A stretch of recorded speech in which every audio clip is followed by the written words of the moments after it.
Hi, this is Sam Blumenfeld, back again to continue our lessons in Alpha-Phonics. You know, it's very important to know how to read in this society. And we keep getting reports of how poorly so many American children are doing in school when it comes to reading. And that's because the schools don't know how to teach reading in the correct manner. I created Alpha-Phonics, this particular book, because I was so concerned about literacy in this country that I decided to make it as easy as possible for a parent to teach a child to read at home. I analyzed the English alphabetic system, and I devised a method of teaching that any parent could use. In other words, the parent does not have to go to a college to learn how to teach reading, doesn't need a certification. All the parent has to do is simply read the instructions in Alpha-Phonics, and they'll be able to teach anybody to read, their children, even their relatives.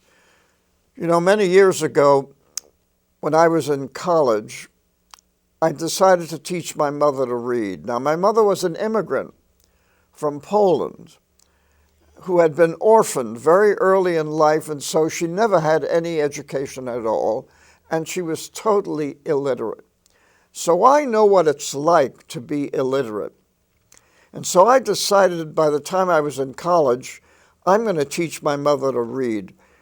I thought I could do it. After all, I knew how to read. I had no problem learning to read. And I knew she wanted to learn to read. So I first taught her the alphabet, and that she managed very nicely to learn. But then I didn't quite know what to do after teaching her the alphabet. So what I did was I wrote little sentences like, Sarah is my name is Sarah. And I had her simply repeat the words. In other words, I was teaching her to read our alphabetic system in a whole word method. And it didn't work because I really did not know how to teach someone else to read. Even though I could read, I didn't know how to teach my mother. And so she never learned, and I was very disappointed, and I never knew why I didn't know how to teach reading. Well, years later, when I decided to create a reading program for parents, I analyzed the English alphabetic system, and I discovered how you can teach anyone to read very easily. And I put it all in this book, Alpha-Phonics, which incidentally, if you'll notice, has no pictures. You don't learn to read by looking at pictures. You learn to read by learning the letters of the alphabet and the sounds that the letters stand for. Now, in English, we have a 26-letter alphabet.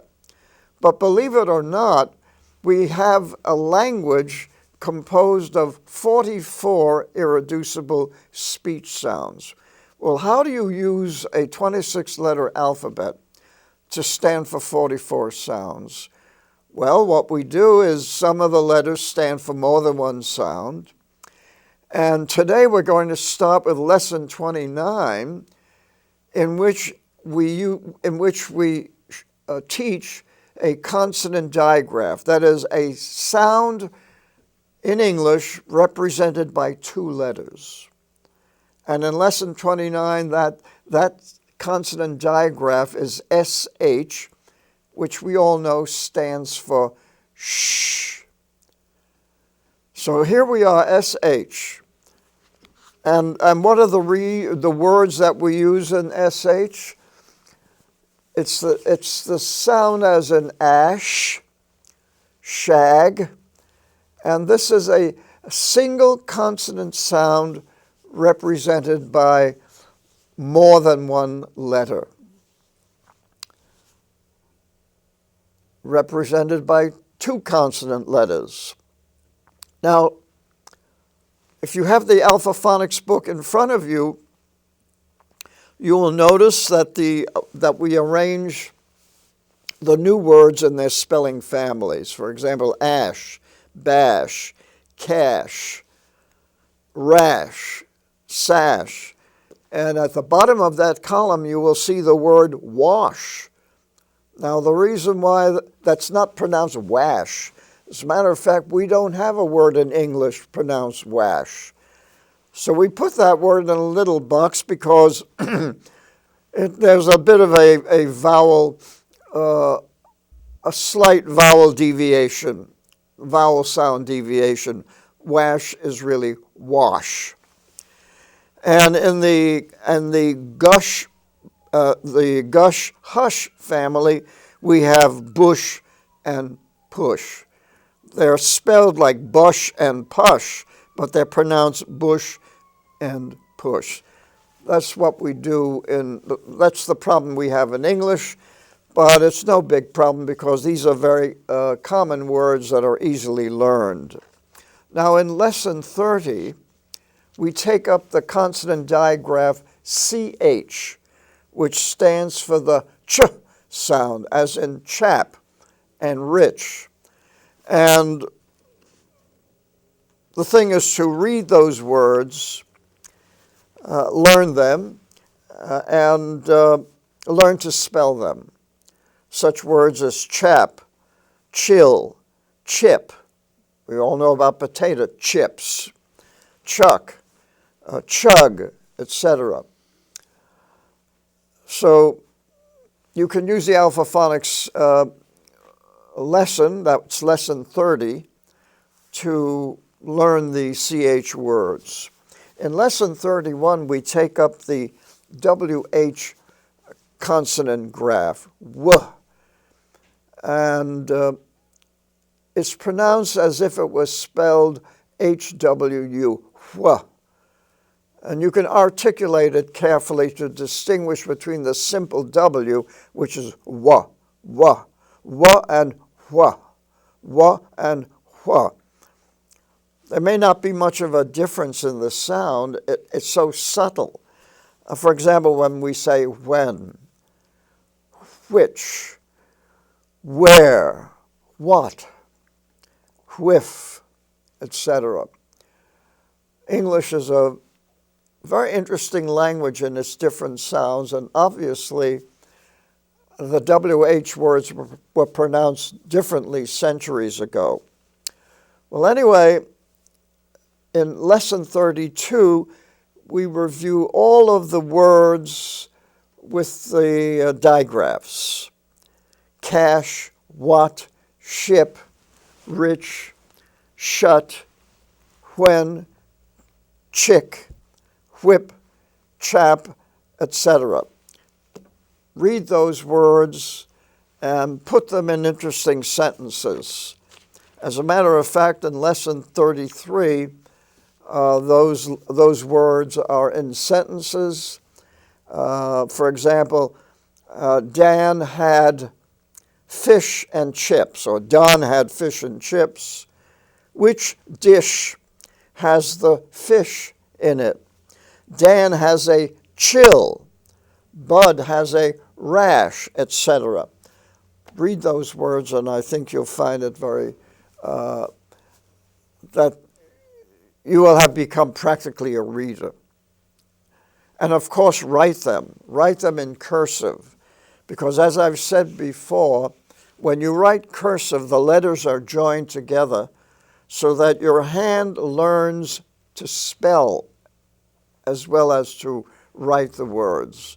And spelling is very important. There's no sense learning to read if you don't learn to spell what you're reading. So cursive writing helps you learn to spell because you write from left to right and all the letters are joined. If you're printing, you don't have to write from left to right. And as a matter of fact, when people print the words, the letters can be all over the page and difficult to read. In any case, we go to the next lesson, lesson 34, in which we introduce our most important verbs, to have and to be. And the reason why we introduce these now is in case you want to sort of leap ahead and want to use these particular words which are so common. For example, I am, you are, she is, we are, they are, or I have, you have, he has, she has, we have, they have. And also the past tense of those two verbs, I was, I had, you were, you had, he was, he had, she was, she had, we were, we had, they were, they had. Now, the sole purpose of this lesson is merely to expand the learner's ability to read more interesting sentences. However, these words will be more thoroughly studied when encountered later in their own spelling families. Now, in Lesson 35, this lesson consists of practice sentences using the words learned in Lesson 34. Read the sentences and write them for practice. You may want to read the sentences aloud and write them, as well as if you are teaching them, you may want to dictate them, and thereby testing the spelling of the learner at this point. Now, in Lesson 36, we take up contractions. That is, two words contracted into one. For instance, is not is contracted into isn't. Now, we often say he is not going somewhere, or he isn't going. Cannot into can't. Like, I cannot go to the movies, or I can't go to the movies. Then we have has not is contracted into hasn't, H-A-S-N apostrophe T. The apostrophe signifies that the letter has been left out, has not, hasn't.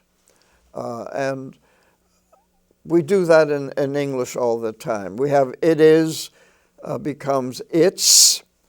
Now, it's interesting that there are two ways to write it's. We have it's, which means it's, he has, or the dog has, is licking its paw. That's I-T-S. But then when we contract it is, we say the dog is in the room. We say the dog is in its room, I-T apostrophe S. Let us becomes let's, let apostrophe S. And did not is contracted into didn't. I did not go, or I didn't go. Note that an apostrophe is used to indicate where the two words are contracted. And read these words and write them for practice. In Lesson 37, we have practice sentences in which we use all of the contractions. And also point out that the apostrophe, when used in a contraction, denotes where a letter has been left out. In the word pegs, apostrophe S, it signifies possession, like Peg's cat, or John's dog. That would be John apostrophe S. In Lesson 38, we'd have two-syllable short vowel words. Now we can put two syllables, two short vowel syllables, to create new words. For example, hot dog. The word is hot dog. Box top. When you put box and top together, you get a two-syllable word, box top. Zigzag, catnip, ticket, velvet, tomcat, gallop, gal-up, gallop, lesson, less-son, lesson, napkin, napkin, etc. And this will convey to you, the learner, the phonetic structure of multisyllabic words. That's how we read multisyllabic words, by breaking them up into syllables that are easily read and then connecting the syllables together. This is done with two-syllable words, three-syllable words, and words with even 5 syllables. We break them up into their syllabic units, and in that way we can actually see the phonetic structure of the word, which is very important. You know, when these days, when we're confronted with many multisyllabic pharmaceutical terms, the only way that you can actually read them is to break them up into their syllables, and then they can be easily read. Once we pronounce the word correctly several times, it can be read easily. It may be difficult to read it at the first glance, but if you read it several times, you'll be able to read it easily. Now, this lesson is also a good time to test spelling. After you have become familiar with the words, you should test your own spelling. The results will give you an idea of how well you've learned the alphabetic principle. And if you detect any weaknesses, go back to previous lessons for additional practice. That's the one very good thing about Alpha-Phonics. You can always go back to a previous lesson if you have forgotten or if you're a little weak on something that you've learned previously. So have no hesitation in going back if you have to. Now, in Lesson 39, we introduce sentences with the two-syllable short vowel words. And the thing is that you should write these sentences, read them, and of course write them so that you learn to spell, and also your hand becomes more acquainted with the practice of putting those letters together. Now, in Lesson 40, we learn another sound of A. A, we've already learned the short A, and now we're learning another sound. A as in the word all, A-L-L. And as you will see, in that spelling family, you have, words like all, call, fall, tall, whole, etc. And you simply have to know this spelling family in order to pronounce these words correctly. Now, as you see, the short A with the one L is pronounced as al, as in also cal, gal, hal, and pal. But once we add a second L, that changes the sound of the A to aw. All, call, goal, hall, Paul, etc. Now also we have some practice sentences in that lesson so that you can see these words in the context of a full sentence. Like Cal hit the ball with the bat. His jacket is in the hall. Call Cal. Call Cal. Two sounds of A. A is aw, and the short A, ah. Call Cal. And the reason why we have these two sounds for the letter A is, as I've said, we have 26 letters, but we have 44 sounds. And that's one of the ways that we make the most of our 26 letters, is to use them to stand for more than one sound. All right, now moving into lesson 41, we introduce the consonant blend, NG. Now, a blend is different from a digraph. A digraph is when you have two letters standing for one sound. For example, SH stands for sh. But in a consonant blend, you have two consonant sounds that are blended together. For example, NG in words ending in ING. For example, or king, KING, ing, ing. You hear it? You hear the two sounds as they are being joined together or blended. So we have bang, bing, bong, rung, hung. And then, of course, we have some, and in the ong, bong family, we have long and song. These are exceptions, a vowel variation. Most of our irregular words in English are comprised of vowel variations, as in that spelling family, the bong, gong, long song. Hong Kong, that's perfectly regular in its sound and its spelling. And then at the bottom of that lesson, we have some short sentences which make use of those words.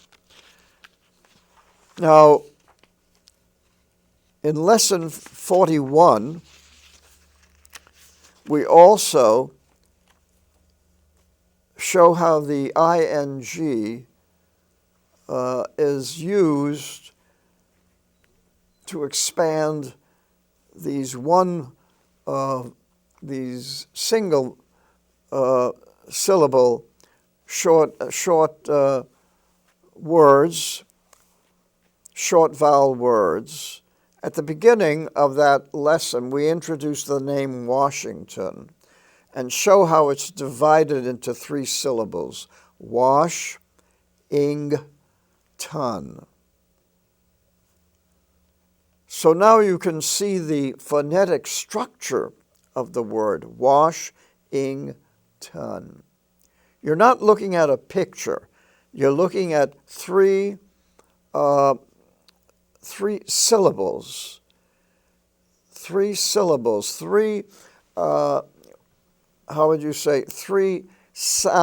or three syllabic units, each of which has a vowel in it. Ah for Washington, I for ing, and ton, for ton, Washington. And it's very simple for you to then learn the words in this particular lesson. Dab, dabbing, when we add the ing. Gab, gabbing. Rob, robbing. Rub, rubbing. Ring, ringing. Sing, singing. Run, running. Sun, sunning, etc. Now in lesson 42, we put these words into sentences so that you can have something interesting to read, such as Jan is singing a song. Peg is getting all wet. The cat is licking his leg. Cal is passing the ball. Meg is petting the cat. Bess is washing her doll, etc., etc. Read these sentences and write them, and of course write them in cursive. And your hand will get used to the joining of the ing, for example. ing, ing. You see, your hand learns something, and that knowledge that your hand gains is transferred to your brain. They work together. Your brain and your hand work together, and they help you learn to spell. Now, in lesson 43, we deal with the blends, two consonant blends, ND and NT. ND is ND, as in and, lend, bond, fund, and NT, nt, as ant, bent, hint, bunt, tint, went. As I said, you have a blend of two consonant sounds which make a blend of consonants. It's as easy as that. None of this is terribly difficult. In lesson 44, we put these words into sentences, which of course you should read and write in order to learn how to use these words in contexts, like Beth is running in the wind. Kent is in the band, etc. Well, now in lesson 45, we deal with the ER sound. The ER is at the end of many words. For example, letter, better, butter, hunter, ER is pronounced in the word her, for example. It's a very simple spelling form that is easy to recognize and easy to articulate. Winter, summer, sister, etc. And of course, at the bottom of that lesson are some short sentences which you should read and write. In lesson 46, we take up the blends NK and NCH.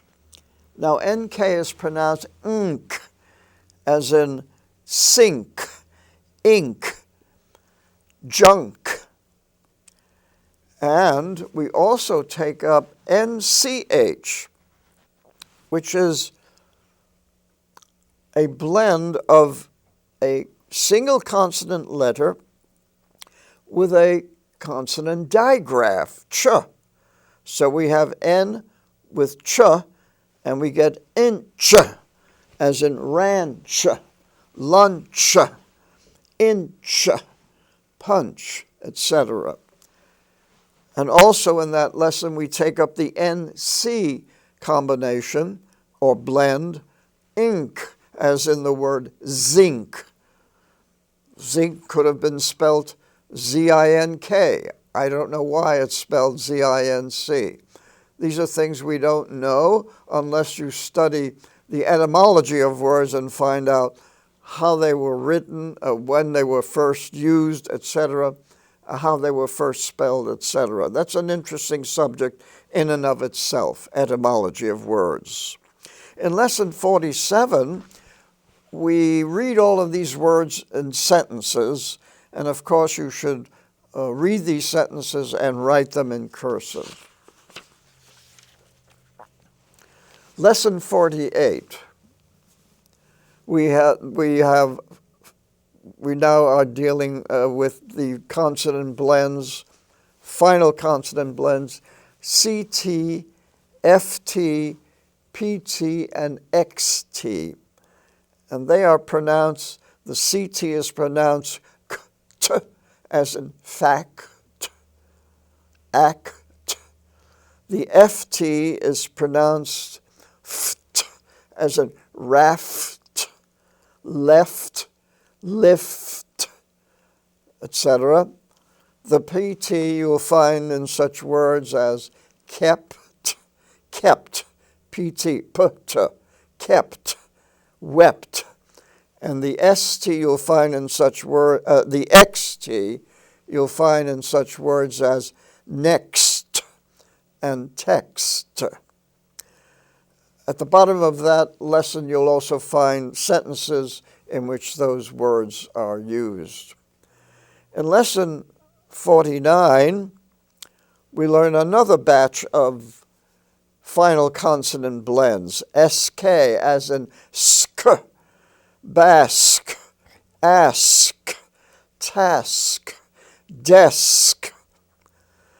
And SP as in gasp, rasp, or lisp. That's sp, sp, sp.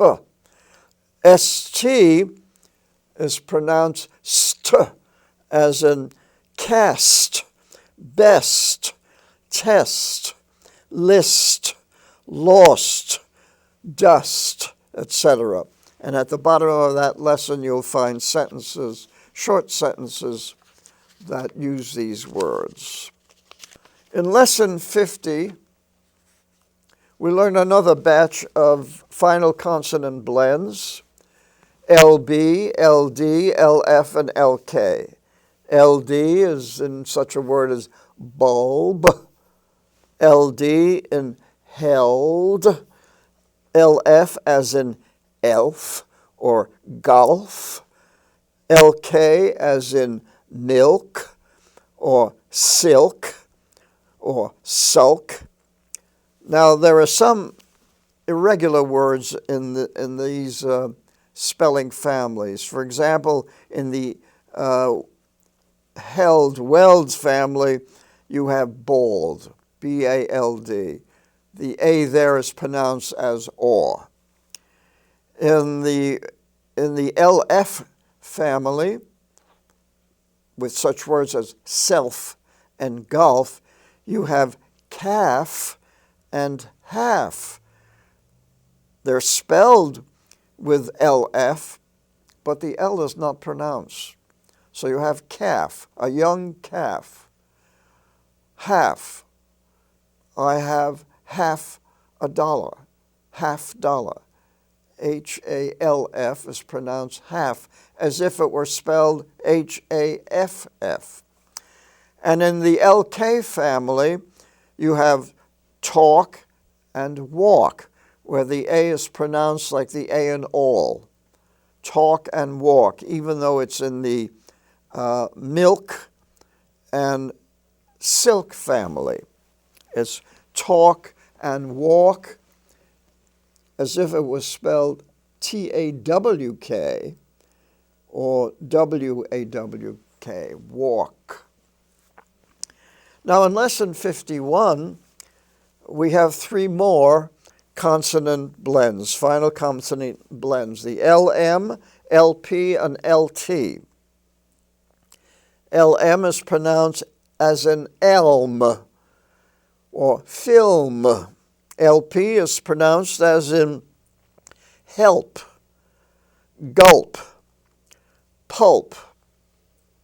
LT is pronounced as in belt, melt, hilt, quilt. Now notice that in the LT spelling family, we also have halt, malt, and salt, where the A is pronounced like the aw sound in all and ball. In lesson 52, we have the MP blend, final blend, which is used in many words such as camp, romp, bump, sump, lump, champ, etc. In lesson 53, we have another situation where a consonant is joined or blended with a digraph, TCH, ch, as in the word catch, itch, etch, hutch, notch, match, etc. Now, in the hatch-match family, you have watch, W-A-T-C-H. It seems that when you have a W in front of an A, it changes the sound of the A. Of the A. You can't say watch. You say watch. There's no such word as watch in English. So that's very easy to know that that's watch. In any case, at the bottom of that lesson, there are sentences which you should read, and of course write in cursive. Now in lesson 54,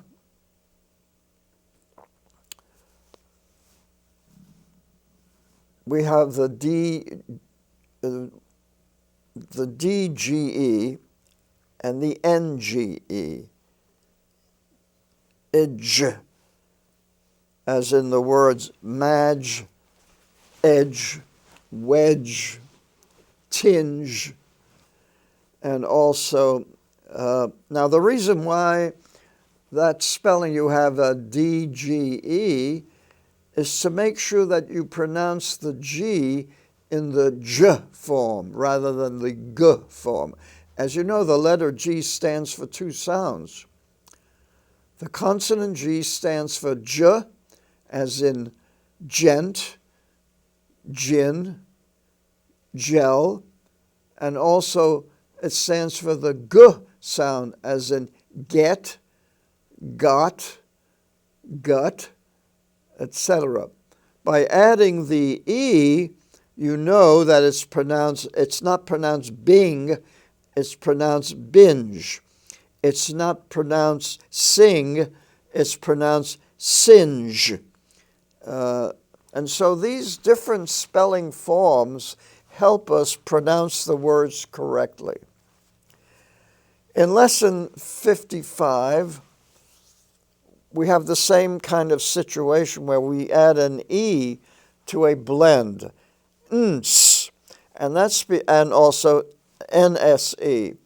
And that's because, as you know, the letter C stands for more than one sound. It stands for two sounds, the consonant E. It stands for the K sound, as in cat, and it stands for the S sound, as in cell, C-E-L-L, the organism, a one-celled animal, or in sill, as in pencil. So the E is added there to make sure that you don't say dank, you say dance. You don't say fank, you say fence. You don't, and you don't say sink, you say since, etc. In other words, the spelling form helps you pronounce the words correctly. And that's also when you have the E after the NS, as in dense and sense, there you have a hard S sound. As you know, there are two sounds to S. There's a soft S, as in as and has, and there's the hard sound, as in dense or mass or pass, etc. Again, as I said, the spelling form helps you pronounce the word correctly. Now, in lesson 56, we review all of the words with the final consonant blends. The TCH, the LK, the SK, the ST, the LT, the MP, etc. As with bath, jump, elm, tint, rinse, edge, bank, act, ink, etc. And if you'll notice, all of these words are short vowel words. And the reason why we have not gone into the long vowels yet is because they're much more complicated in their different spelling forms. There's more than one way to spell a long A, for example.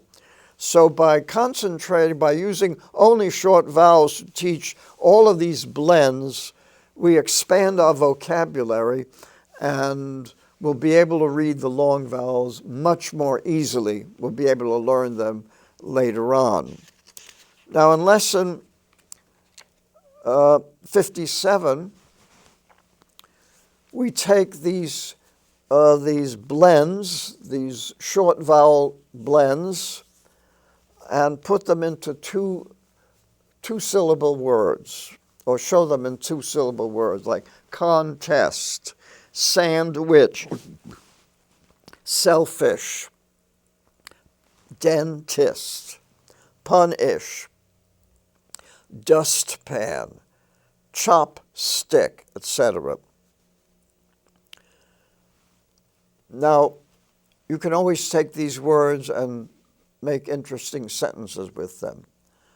I know, for example, one mother wrote to me that her daughter wanted to make the Alpha-Phonics book more interesting, so she would take many of the words that she had learned and she would make up sentences. Well, that's wonderful. That shows that one is using what one has learned and is expanding their knowledge by using those words in sentences which she could make up, you see. Now, with Lesson 58, we begin learning the initial consonant blends, that is, the consonant blends at the beginnings of words. We have learned the consonant blends at the ends of words. Now we're going to learn them at the beginnings of words.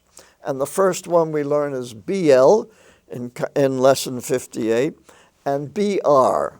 BL as in black, blend, blank, blip, block, blush, blah.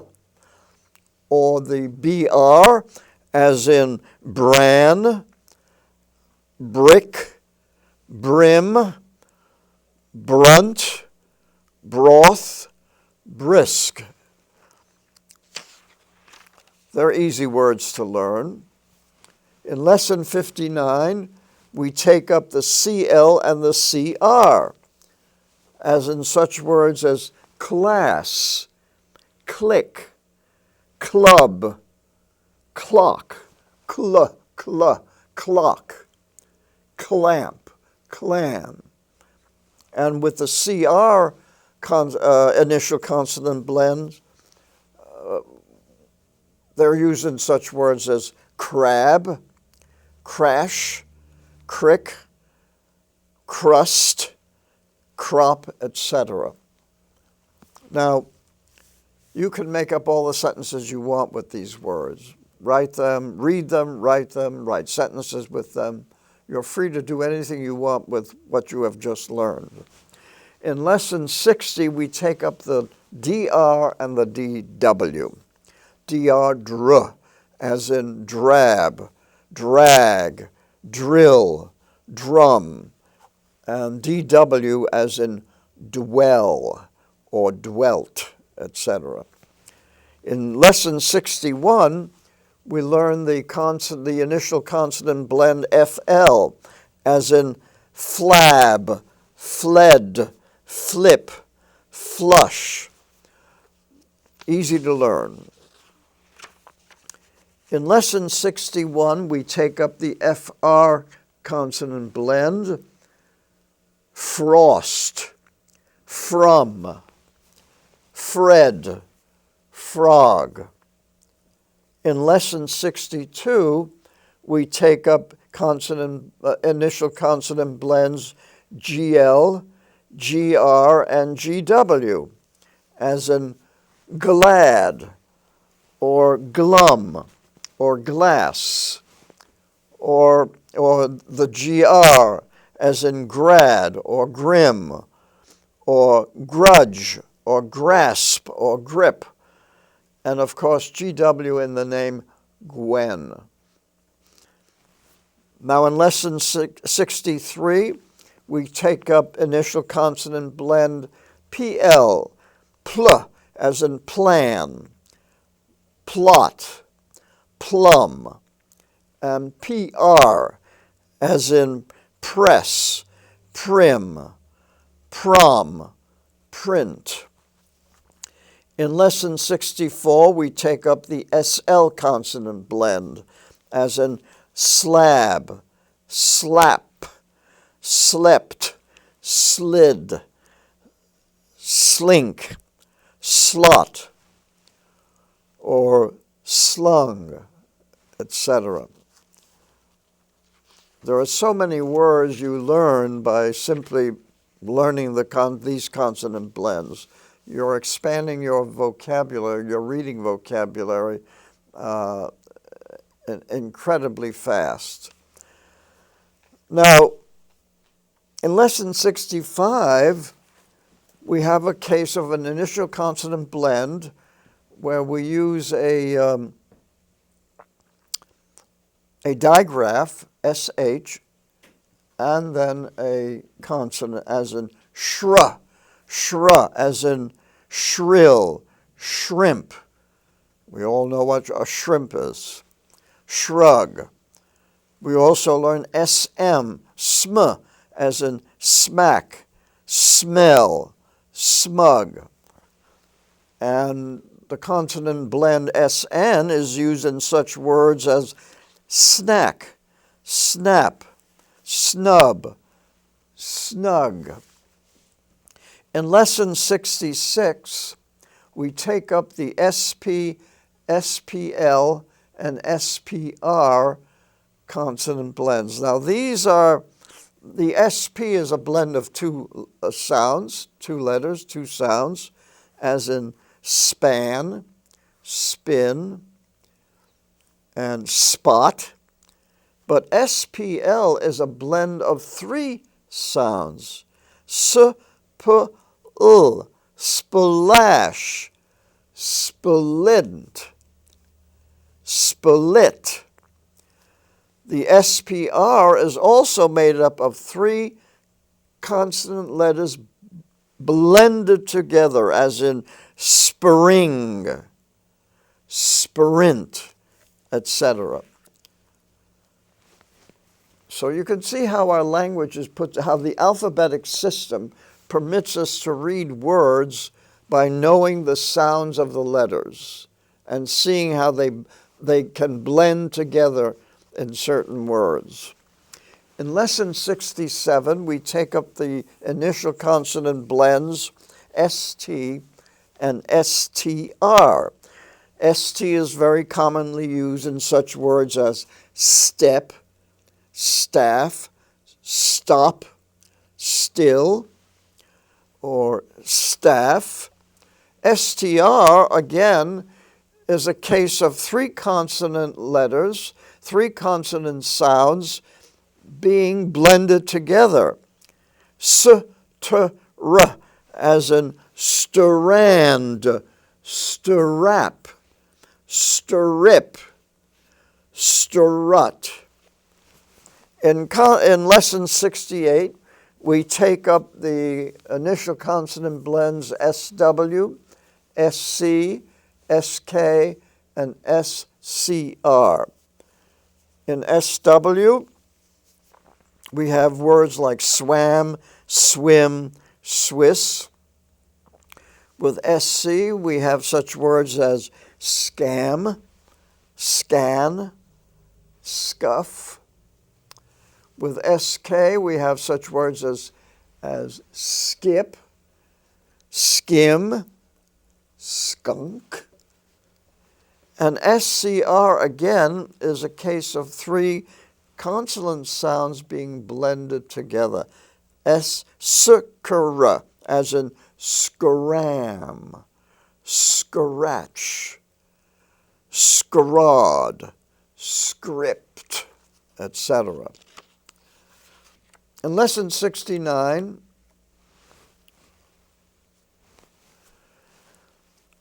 we take up the initial consonant blend TR, as in track, tram, trap, trip, trust, and also THR and TW.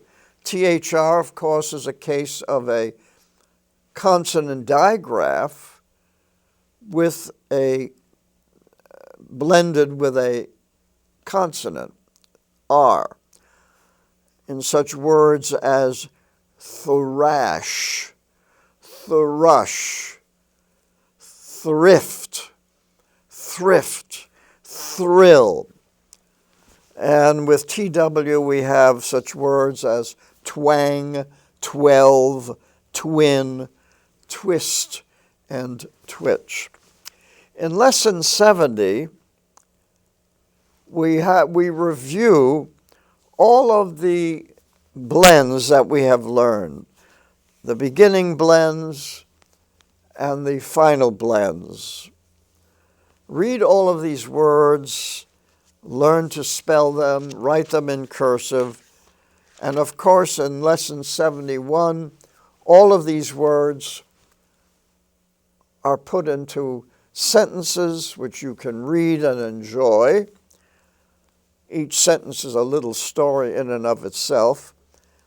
And of course, you should write them. Read them and write them in cursive. That will help you learn to spell.